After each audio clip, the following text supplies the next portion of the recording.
Hi friends, പുതിയൊരു വീഡിയോയിലേക്ക് എല്ലാവർക്കും സ്വാഗതം. അങ്ങനെ വിക്രം രാത്രി ഉറങ്ങുന്ന സമയത്ത് പെട്ടെന്ന് തന്നെ ഒരു സ്വപ്നം കണ്ട് എഴുന്നേൽക്കുന്ന സമയത്ത് പെട്ടെന്ന് തന്നെ ആകെ ഭയങ്കര വേദനയൊക്കെ വരികയാണ്. അങ്ങനെ ഇഷിത് ഓടി വരികയാണ് കേട്ടോ.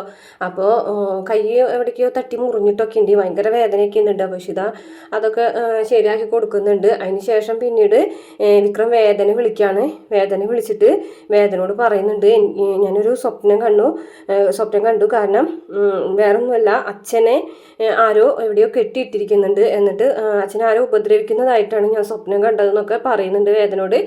അപ്പോൾ അച്ഛന് എന്തെങ്കിലും അപകടം സംഭവിച്ചിട്ടുണ്ടാവുമോ എന്നൊക്കെ അന്വേഷിക്കാനായിട്ട് വേദന ഏൽപ്പിക്കുന്നുണ്ട്.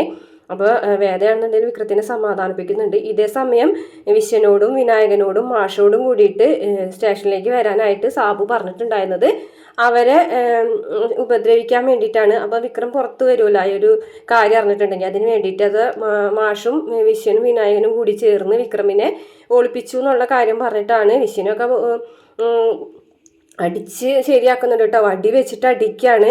അപ്പോൾ മാഷക്കാണത് കണ്ടു നിൽക്കാൻ പറ്റുന്നില്ല. മാഷൊക്കെ ആകെ നെഞ്ചത്ത് വേദനയൊക്കെ വന്നിട്ട് ആകെ ഭയങ്കര ഒരു സിറ്റുവേഷനാണ് കേട്ടോ അവിടെ പോലീസ് സ്റ്റേഷനിൽ നടന്നത്. പക്ഷെ അതിൻ്റെ പ്രതികാരത്തിനായിട്ടാണ് സാബുവിൻ്റെ കൈയും കാലൊക്കെ വിക്രം അടിച്ചു ഒടിക്കുന്നത്.